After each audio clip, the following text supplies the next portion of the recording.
Hello നമസ്കാരം. Pavi care taker എന്ന ചിത്രത്തിൻ്റെ ഏറ്റവും പ്രധാനപ്പെട്ട OTT അപ്ഡേഷനാണ് ഇന്നൊരു വീഡിയോ ഭാഗത്ത്.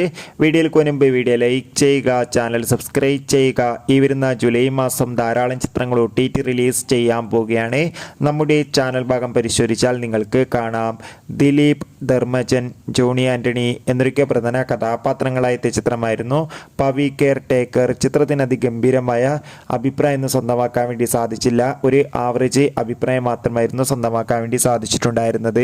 അതുകൊണ്ട് തന്നെ എല്ലാ സിനിമാ പ്രേമികളും ഒരേപോലെയാണ് ചിത്രത്തിൻ്റെ OTT റിലീസ് അപ്ഡേഷൻ അറിയാൻ വേണ്ടി കാത്തിരുന്നത്. ഇപ്പോൾ ഇതാ ചിത്രത്തിൻ്റെ ഏറ്റവും പ്രധാനപ്പെട്ട അപ്ഡേഷൻ പുറത്തുവന്നിരിക്കുകയാണ്. ആ അപ്ഡേഷൻ മറ്റൊന്നുമല്ല, പവി കെയർ ടേക്കർ എന്ന ചിത്രത്തിൻ്റെ OTT അവകാശങ്ങളൊക്കെ ഡിസ്നി പ്ലസ് ഹോട്ട്സ്റ്റാർ എന്ന OTT പ്ലാറ്റ്ഫോം സ്വന്തമാക്കിയെന്നും സാറ്റലൈറ്റ് അവകാശങ്ങളൊക്കെ ഏഷ്യാനെറ്റും സ്വന്തമാക്കിയെന്നും ചിത്രം ഉടൻ തന്നെ OTT റിലീസ് ചെയ്യുമെന്നാണ് റിപ്പോർട്ടുകൾ സൂചിപ്പിക്കുന്നത്. എന്തായാലും ഒഫീഷ്യൽ അപ്ഡേറ്റിനായി കാത്തിരിക്കാം.